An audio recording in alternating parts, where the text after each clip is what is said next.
지난해까지 부동산 담보대출이 굉장히 많이 늘어났고 대출을 많이 한 사람들이 바로 누구예요? 영끌이한 젊은 사람들이잖아요. 그 대출이 위험해지는 상황이고요. 신용이 좋지 않은 사람들까지 돈을 막 빌려가지고 갚지 못하는 상황. 서브프라임 모기지 사태라고도 많이 얘기하잖아요. 현 정부가 젊은이들한테 보금자리로 갖다 쓰세요. 돈 빌려 집 사세요. 이런 정책을 썼다가 만약에 앞으로 계속 떨어지면 누가 책임질 겁니까? 우리가 세계 경제가 이렇게 엄중한 상황이고 앞으로 어떻게 어느 정도 심각하게 나빠질지 모르는 그러한 상황에서 과연 우리나라는 어떻게 되겠느냐는 거예요. 우리나라는 사실 지난 1970년대 이후에 굉장히 빠르게 경제 성장을 해오면서 항상 플러스 성장만 해온 것은 아니에요. 사실 이미 1980년 그리고 1997년, 그리고 2009년, 그리고 지난 2020년 네 번의 큰 경제 위기가 있었어요. 많은 분들이 이러한 상황에서 우리나라 경제가 이제 경기 하강으로 들어가는 거 아닌가? 이런 걱정 정도 하고 계신데 저는 그러한 걱정은 걱정도 아니라고 생각을 해요. 사실 자본주의 시장 경제라고 하는 거는 당연히 호황과 불황이 교차적으로 나타나요. 근데 저는 그렇게 경기 하강을 걱정하는 것이 아니라 그보다 더 근본적인 침체를 걱정하는 것이고 그것을 저는 그래서 경제 위기라고 이름을 붙이고 싶어요. 다시 말씀드리면 경기 하강 정도, 경기 침체 정도가 아니라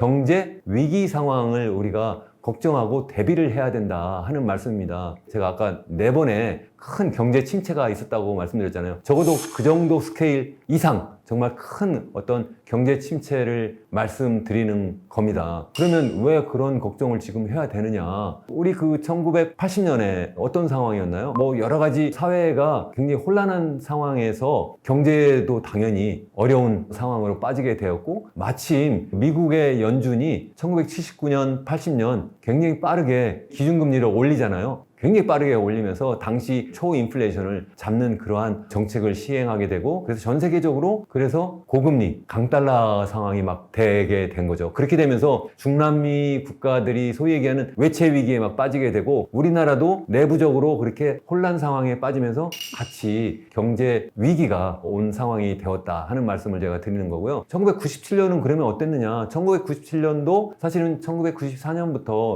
미국이 기준금리를 계속 올리기 시작을 해요. 계속 올리기 시작하면서 1995년에 멕시코가 외채 위기를 겪게 되고 그런 다음에 97년에 어떻게 되나요? 97년 초부터 태국, 인도네시아, 말레이시아, 필리핀 동남아 국가들이 외환 위기를 겪게 되고 우리나라가 이제 10월 달 들어서면서 우리나라도 이제 외환 위기를 겪게 되는 거죠. 그러면 그 당시에 무슨 문제 때문에 이렇게 겪었느냐? 좀 전에 말씀드린 것처럼 외부적으로는 미국이 금리를 올리게 되고 또 그렇게 되면서 강달러가 되고 그렇게 되면서 외환이 빠져나가게 되었다. 그렇지만 내부적으로 굉장히 튼튼한 경제를 갖추고 있다면 빠져나갈 리가 있겠어요? 좀 전에 80년에도 내부적으로 굉장히 경제적으로 또 사회적으로 정치적으로 혼란 상황이었다고 말씀드렸는데 97년도에도 상황을 생각해보면 90년 이전에 한 5년여 동안 계속해서 우리나라가 경상수지 적자를 보고 30대 재벌 중에 97년 외환위기 겪기 직전까지 한 10개 정도 한보부터 시작해서 뭐 기아라든가 뭐 이런 대우 이런 기업 대기업들이 계속 도산하게 되는 그러한 상황이 막 되는 거예요. 그러니까 이거 이상하다 해서 외국 투자자들이 동남아에 이어서 어디 비슷한 나라가 없나 보니까 한국이 거기에 이제 위험한 그런 국가로 타겟이 된 거고 그러다 보니까 외환이 빠져나게 되고 그러면서 그것을 방어하려고 하다 보니까 당시에 갖고 있었던 우리나라의 외환 보유고가 한 250억 달러 정도 되었었는데 그것이 금방 몇십억 달러로 이게 줄어들게 되고 나중에 그러니까 더 이상 이것을 빠져나가는 외국 자본을 달러로 교환해 줄 수 없는 상황이 되니까 결국은 우리나라 정부가 두 손을 들고 IMF에 가서 결국은 긴급 구제 금융을 신청하게 되는 거죠. 그래서 당시 IMF뿐만 아니라 미국을 비롯해서 유럽, 중국 그리고 일본까지 포함해서 한 530억 달러 정도 구제 금융을 받는 걸로 약속을 하게 되면서 우리나라가 소위 얘기하는 IMF 체제로 이렇게 넘어가게 되었던 거죠. 그 말씀은 우리나라가 현재 상황이 어떠냐가 굉장히 중요하다는 거예요. 그러니까 전 세계적으로 굉장히 어려운 상황으로 갈 수가 있는데 이때 우리나라가 굉장히 튼튼하다면 문제가 없는 거죠. 그러면 내부적으로 한번 보자는 거예요. 우리나라가 우선 내부적으로 현재 체질이 어떤가 한번 생각을 해보죠. 1997년도 당시만 해도 우리나라는 굉장히 젊은 나라였어요. 굉장히 거의 두 자릿수 성장을 하고 있었고요. 다만 그렇게 빠른 성장을 하면서 과잉 투자가 있었고, 그래서 외국으로부터 과잉 차입이 있었고, 특히 단기 차입이 굉장히 많았고, 그 단기 차입이 소위 장기 투자에 많이 사용되다 보니까 그것이 고금리 상황에서, 강달러 상황에서 그것이 해외로 빠져나가지 못하게 되는, 다시 말해서 우리나라가 그것을 되돌려주지 못하는 상황에서 이제 외환위기가 되고 금융위기가 되고 경제 위기가 된 그러한 상황이 되었는데, 그나마 그 당시에는 굉장히 젊은 나라였고, 그렇기 때문에 바로 다음에 1997년 다음에 98년에 마이너스 5.3% 성장한 다음에 그 다음에 99년에 플러스 10% 이상의 플러스 성장을 이렇게 하게 되었잖아요. 그것이 첫 번째 젊은 나라였기 때문에 그렇다는 거고, 물론 당시에 우리나라의 달러 대비 우리나라 원화 가치가 외환위기 이전에 한 800달러, 800원 정도 이 정도 했었는데 850원 정도 했어요. 1달러당. 그러다가 이게 2000원까지 가잖아요. 1달러당. 그래서 이게 굉장히 우리나라 원화 가치가 떨어지니까 우리나라 수출이 갑자기 엄청나게 많이 되는 거예요. 4대 구조조 정도 하고 뭐 이렇게 했지만, 그게 빠르게 우리나라가 경제 위기, IMF 위기로부터 벗어날 수 있었던 것은 우리나라 수출이 엄청나게 빠르게 되었다는 것도 하나 있었다. 그리고 또 한 가지는 우리나라가 굉장히 젊었기 때문에 빠르게 대응할 수 있었다. 뭐 이런 말씀을 드리는 건데, 지금 우리나라 상황은 그렇게 젊지 않은 상황이다. 다시 말해서 우리나라 잠재 경제 성장률을 보면요, 97년, 98년, 99년 이때 잠깐 위기가 있었고 다시 잠깐 10% 이상 성장을 했었다고 했잖아요. 그러나 그 이후부터 이게 계속 10% 미만 성장으로 떨어져요. 그래서 그것이 2000년대에는 이것이 한 5%에서 10% 수준으로 계속 이렇게 떨어지다가 2010년대에 오면 이것이 다시 또 5% 미만으로 막 떨어지고, 요즘에 와가지고는 이게 한 2%, 3% 수준까지 계속 떨어져요. 이것이 무슨 뭐 정권이 바뀌면서 아니면 무슨 뭐 시대에 따라서 이렇게 막 계단식으로 떨어지는 것이 아니라 그냥 거의 직선으로 그냥 쭉 떨어지고 있어요. 물론 그 가운데 이렇게 사이클은 있었는데 이것이 계속 지속적으로 감소해서 지금 우리나라의 잠재 성장률은 한 2.5% 정도 수준이라 이렇게 보는 거고, 그런데도 불구하고 우리나라는 올해 성장률이 그보다 더 떨어질 거라고 보고 있잖아요. 그래서 지금 현재 한국은행은 얼마 전 발표한 그 수정된 경제 성장 예측치로 보면 한 1.4% 정도 성장한다고 보고 있는데, 그것도 상저하고 상반기에는 좀 나빠지면 하반기에는 좋아질 것이라고 이렇게 생각하면서 1.4%거든요. 그런데 그것도 만만치 않을 것이다 하는 말씀 제가 좀 이따 드리겠지만, 제가 말씀드리는 것은 우선 계속 잠재 성장률이 나빠졌다, 낮아져 왔다. 그럼 그 이유가 뭐냐 하면, 그것은 1970년대, 80년대까지 그리고 90년대 한 중반까지 우리나라가 굉장히 빠른 경제 성장을 할 수 있었던 이유가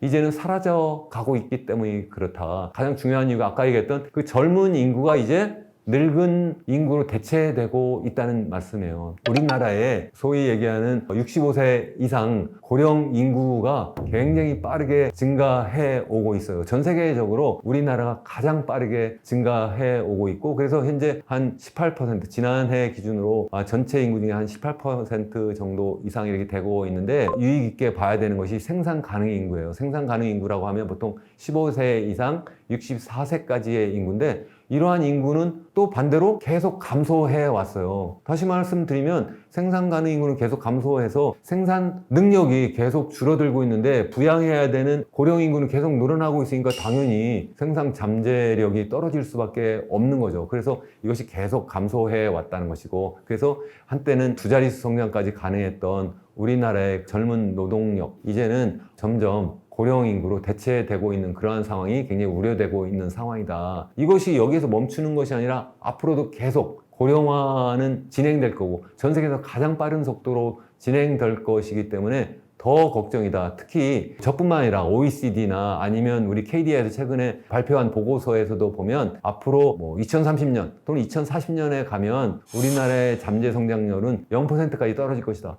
그러니까 외국 투자자가 보기에도 우리나라가 계속 잠재 성장률이 떨어지고 있는데 어떻게 우리나라의 미래를 보고 투자를 할 수 있겠느냐는 거죠. 굉장히 어려운 상황이라는 것이 한 가지고, 두 번째는 우리나라가 그렇게 빠른 경제 성장을 할 수 있었던 요인이 바로 뭐냐면, 당시에 우리나라가 추구했던 수출 주도형 경제 성장 전략이 더 이상 유효하지 않게 됐다는 거죠. 아까 말씀드렸던 것처럼 전 세계가 이제는 더 이상 세계화가 아니라 탈세계화로 바뀌면서 우리나라의 수출 시장이 이제는 두 개로 나뉘어지면서 우리나라가 그동안 만들어왔던 글로벌 공급망, 글로벌 가치 사슬이 이제는 두 개로 양분되는 그러한 상황이 되어버렸고, 뿐만 아니라 특히 어느 쪽 한쪽으로 들어가지 않으면 굉장히 곤란한 상황이 되면서 우리나라가 수출 주도형 성장 전략을 계속하기가 어려운 상황이라는 거고요. 바로 그런 증표로서 나타나는 것이 지난 5월까지 우리나라 수출이 계속 감소해 오고 있다는 거죠. 그래서 무역 수지가 계속 15개월 연속 마이너스를 기록하고 있고, 그리고 6월도 제가 보기에는 당연히 마이너스 무역 수지를 기록할 것으로 이렇게 보고 있는 거고요. 뿐만 아니라 경상 수지, 우리 보통 이제 무역 수지하면 상품 수지와 이제 비슷한 개념인데, 주로 상품이 어떻게 이제 수출되고 수입되느냐를 이제 기록한 것인데, 상품뿐만 아니라 이제 무역, 그리고 우리나라 내국인 기업과 우리 가게가 외국에 투자해서 벌어들인 소득으로부터 또 외국인이 우리나라에 투자해서 벌어들인 소득을 제외한 본원소득인데, 본원소득 수지까지 이렇게 다 포함해도 우리나라의 경상수지가 지난 1분기에 마이너스를 기록했거든요. 그것이 굉장히 우려되는 상황이다 하는 말씀이에요. 그래서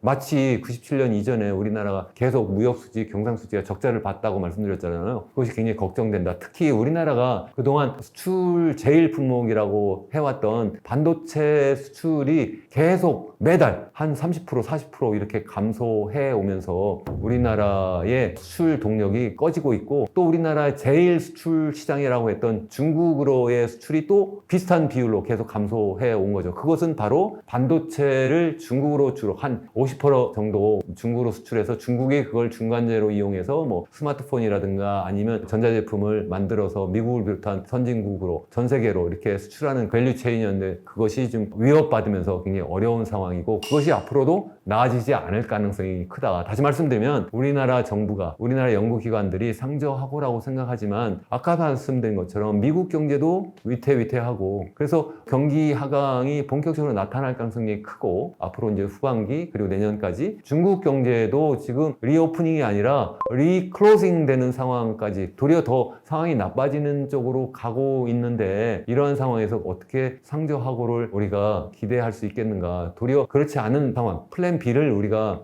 대비해야 되지 않겠는가, 이런 걱정이 되는 거고요. 그리고 이제 세 번째는 우리가 제일 많이 걱정하는 것이 바로 뭐냐면 우리나라의 부채죠. 우리가 보통 우리나라 부채하면 가계부채가 있고 기업부채가 있고 정부부채가 있잖아요. 정부부채도 지난 수년 동안 굉장히 빠르게 증가해서 굉장히 걱정이다 이렇게 얘기하는데, 그래도 소위 OECD 국가를 기준으로 보면 그래도 그렇게 높지 않은 수준이에요. GDP 대비 한 50% 약간 넘었다 이렇게 얘기를 하는데, 우리가 걱정하는 것은 기업부채, 이것도 지금 GDP 대비 100%가 넘었고요. 가계부채도 100%가 넘었습니다. 특히 우리가 걱정하는 것은 바로 가계부채죠. 이 가계부채가 굉장히 걱정이다. 특히 지난 6, 7년 동안 지난해까지 우리나라 부동산 가격이 굉장히 빠르게 상승하면서 부동산 담보대출이 굉장히 많이 늘어났고, 특히 그러한 대출을 많이 한 사람들이 바로 누구예요? 영끌이한 젊은 사람들이잖아요. 이 젊은 청장년층들이 레버리지를 일으켜서 그걸 가지고 이제 아파트와 같은 이러한 주택을 이제 매입하게 되는 과정에서 부동산 가격은 부동산 가격대로 많이 상승했고, 그리고 가계부채는 가계부채대로 굉장히 빠르게 상승했죠. 그래서 어느 정도 상승했느냐 하면 우리 GDP 대비 한 100%가 넘는다. 그래서 뭐 한 102%, 103% 정도 된다 이렇게 얘기를 하는데, 얼마 전 그 한국경제연구원에서 발표한 자료는 아주 우리가 흥미롭게 아주 유익 있게 봐야 되는 것인데, 그게 바로 뭐냐면 우리가 생각하는 그러한 가계부채가 전부가 아니다. 무슨 말씀이냐면, 우리가 전세 제도가 우리나라가 거의 유일하다 이런 얘기를 많이 하잖아요. 우리가 이제 아파트를 매입해서 우리가 직접 가서 거주할 수도 있지만 우리가 전세금을 지급하고 그것을 이제 빌려서 이제 우리가 살게 되는데, 그렇게 되면 결국은 그 아파트 주인은 뭐예요? 사실은 아파트를 담보로 이 전세 입주자한테 돈을 빌린 상황이잖아요. 그러니까 그것도 결국은 가계 대출이라는 거예요. 그래서 그것까지 포함하면 GDP 대비 한 150% 정도 수준이라는 거고, 그렇게 하면 정말 OECD 국가 중에 단연코 1위다. 그것만이 전부냐는 거예요. 우리가 얘기하는 소위 소상공인, 자영업 자 대출도 또 우리가 만만치 않아요. 이것은 기업 대출로 이렇게 포함이 되어 있는데, 이것도 생각해보면 가계 대출에 포함되는 성격이 강하다. 거의 뭐 1인 기업들, 식당이라든가 편의점이라든가 뭐 시장에서 일하는 사업자들은 결국은 조그만 가게나 결국 마찬가지라는 거죠. 그렇기 때문에 그런 것까지 포함하면 150%가 아니라 거의 200% 가까이 GDP 대비 그렇게 많다는 거죠. 그것이 계속 너무 빠르게 증가했다는 거고, 특히 지금 IMF를 비롯한 국제기구, 또 우리 내부적으로도 우리 경제학자로서 제가 굉장히 걱정하는 것은 뭐냐면 이게 부동산 가격이 지난해 중반부터 지난해 초부터인가요? 이게 계속 하락하면서 부동산 담보 대출을 일으켰던 사람들의 그 대출이 위험해지는 상황이고요. 특히 이제 역전세까지 막 이렇게 나타나면서 가계대출을 일으켰던 금융기관들, 특히 제2금융기관들의 연체율이 계속 늘어나고 있잖아요. 이러한 금융기관들이 연체율이 늘어나고 그래서 부실화되게 되면 이것이 큰 문제가 될 수 있다. 지금까지는 괜찮은데 이렇게 얘기하지만 제가 제2금융권에 있는 지인들에게 물어보면 이게 굉장히 빠르게 증가하고 있다. 아직까지는 뭐 견딜만 한데 이게 계속 빠르게 늘어나면서 결국은 그렇게 되면 추가적인 대출을 해줄 수가 없는 상황이 되고 그렇게 되면 결국은 경제가 유동성이 경색되는 그러한 상황이 될 수도 있다는 말씀입니다. 그래서 이러한 상황은 제가 볼 때는 2008년도에 우리 그 글로벌 금융위기를 뭐라고 하냐면 서브프라임 모기지 사태라고도 많이 얘기하잖아요. 당시에 부동산 가격이 엄청나게 빠르게 상승했다고 그러는데 그렇게 된 중요한 이유 중에 하나가 풍부한 유동성, 저금리를 이용해서 레버리지 일으켜서 부동산 투자를 했다고 그러는데 그게 소위 얘기하는 프라임 모기지뿐만 아니라 서브프라임 모기지까지 많았다는 거예요. 다시 말씀드리면 신용이 좋지 않은 사람들까지 돈을 막 빌려가지고 그래가지고 집 투자하다 보니까 나중에 갚지 못하는 상황, 부동산 가격이 갑자기 떨어지는 상황이 되니까 전부 다 이제 그런 서브프라임 모기지를 한 사람들이 이제 부실화되는 상황이 되고 그래서 그때 거기에 물린 많은 금융기관들이 부실화되고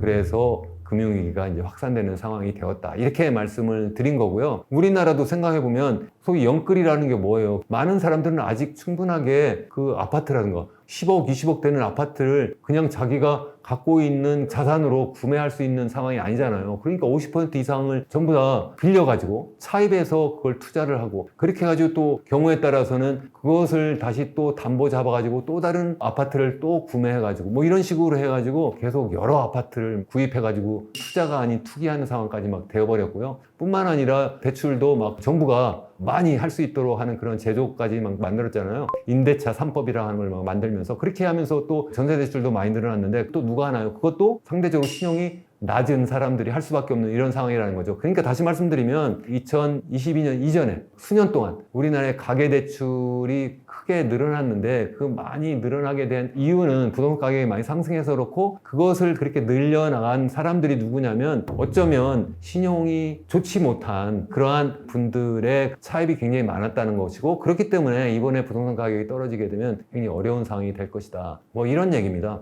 그래서 우리가 현재 상황이 다시 말씀드리면 우리나라의 잠재 성장률이 계속 인구 고령화 때문에 낮아지고 있는 것이 큰 걱정이고 두 번째로 대외적인 여건이 굉장히 나쁘고 그렇기 때문에 우리나라의 수출 주도형 성장 전략이 굉장히 위험한 상황이라는 것이고 세 번째는 우리나라의 그 가계부채가 상당히 지금 터지기 직전에 어떤 내광과 같은 그러한 상황이라는 겁니다. 그렇기 때문에 우리가 굉장히 면밀히 현 상황을 주의 깊게 우리가 들여다봐야 되고 개인 투자는 개인 투자자로서 그리고 정부는 정부대로 면밀한 대처를 해야 된다 하는 말씀입니다.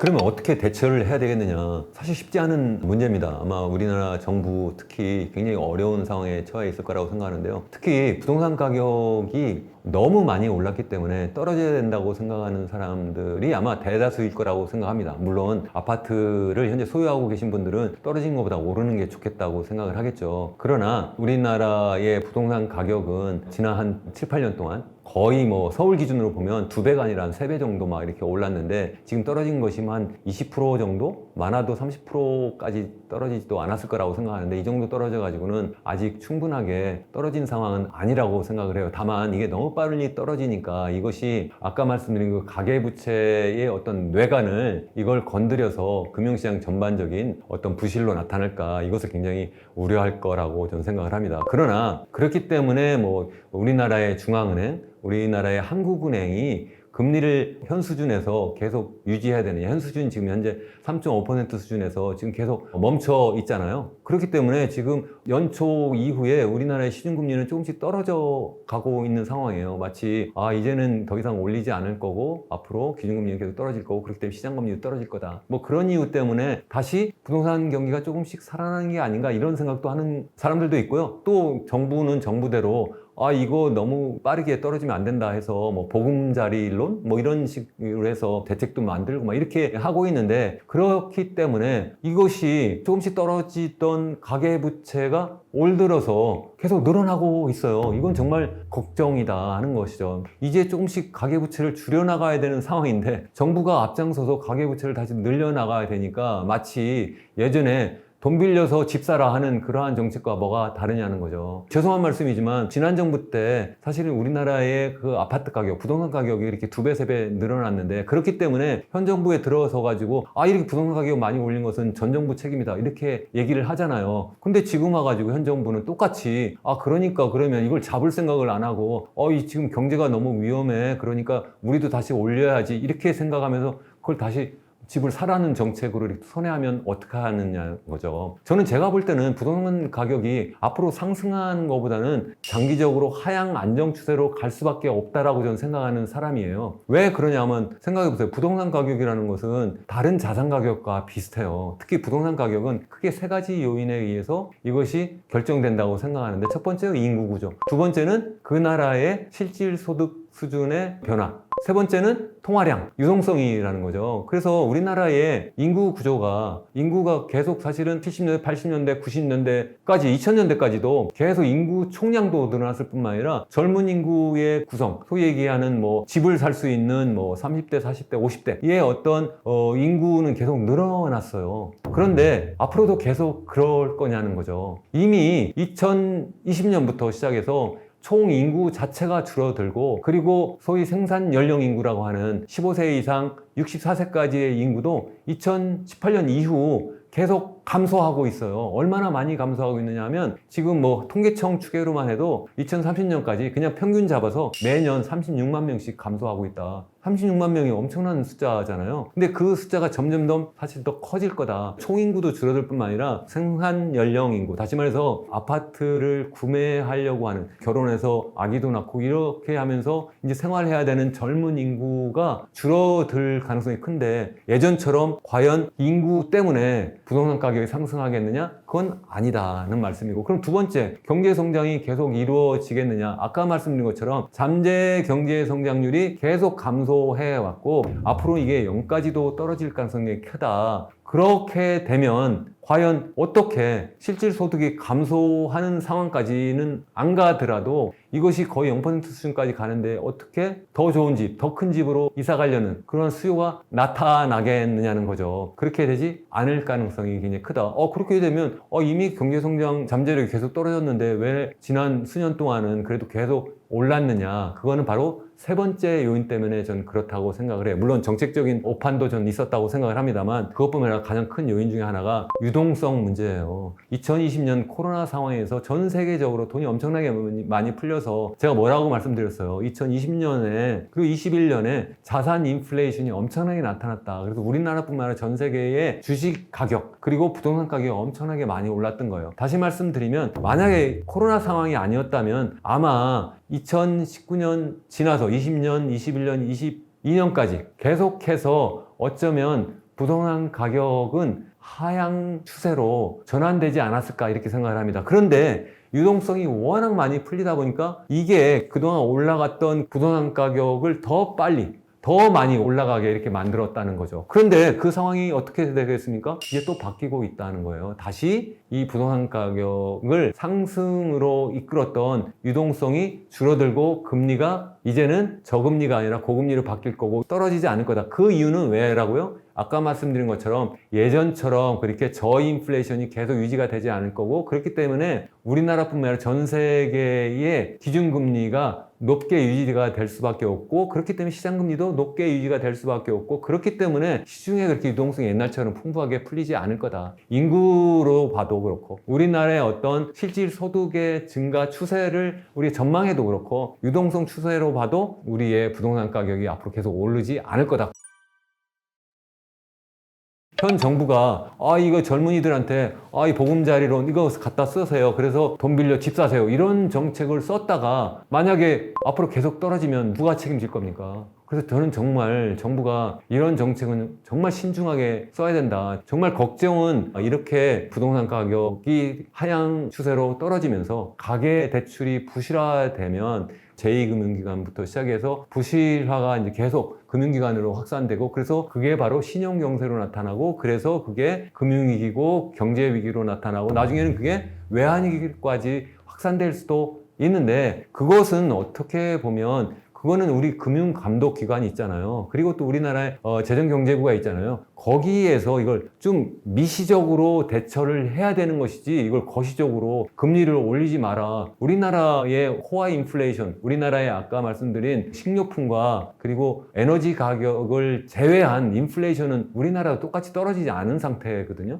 근데 그거 보고 계속 뭐 떨어뜨려야 된다 그렇게 얘기를 하고 또 그리고 또 실제 그래서 뭐 정부가 나서 가지고 대출 금리를 막 낮춰줘라 이렇게 하게 되면 도리어 낮춰주었다가 나중에 금융기관들 부실화가 더 가속화되면 그건 또 어떻게 할 거냐는 거죠. 그렇게 할 수가 없다는 거고 그리고 이 부동산 가격이 우리나라의 인구 고령화와 굉장히 밀접한 관계가 있어요. 그래서 이 부동산 가격을 계속 상승 쪽으로 만들어 놓게 되면 우리나라는 정말 답이 없다라고 저는 생각을 합니다. 그래서 이것을 그렇게 계속 유지하면 안 된다. 그러면 개인은 어떻게 해야 되느냐? 정말 개인은 정말 이렇게 어려운 때 정말 어떻게 해야 될지 저도 정말 답이 없어요. 솔직하게 말씀드리면 마치 우리 외환위기 때 막상 그러한 상황이 닥치니까 얼마나 많은 사람들이 일자리를 잃고 그래서 많은 분들이 이혼을 하고 자살을 하고 정말 회복 불능의 상태로 빠졌습니까? 그래서 이런 상태로 가지 않게 정말 우리 정부가 정말 잘해줘야 되겠다는 그러한 생각이 정말 들고요. 우리 개인 투자자들의 입장에서 보면 어쨌든 정말 조심해라. 당장 그렇다고 아까 말씀드린 것처럼 주식 가격이 떨어지니까 당장 파세요. 그런 뜻은 아니다라는 말씀을 드리고 정말 신중하게 해야 된다는 말씀이고 다만 저 같다면 주식 투자자라면 좀 현금 비중을 계속 높여가는 방식으로 그렇게 하겠다는 말씀 정도 그렇다고 해서 막 여러 가지 뭐 우리 인버스 뭐 ETF부터 시작해가지고 거꾸로 막 가격이 떨어지니까 그쪽에 막 그것도 뭐 고버스 뭐 그 이상 막 해가지고 막 엄청난 투기 베팅을 하는 것은 아니다라고 제가 정말 간곡히 말씀드립니다. 10년대 짜장면이 500원이었어. 지금 짜장면 얼마입니까? 8, 9천 원 하죠. 새우깡이 얼마나 올랐죠? 30배 올랐네. 새우깡의 가치가 30배 올라갔습니까? 금리가 올라가요. 그러면 세입자 입장에서 전세를 선호할까요? 월세를 선호할까요?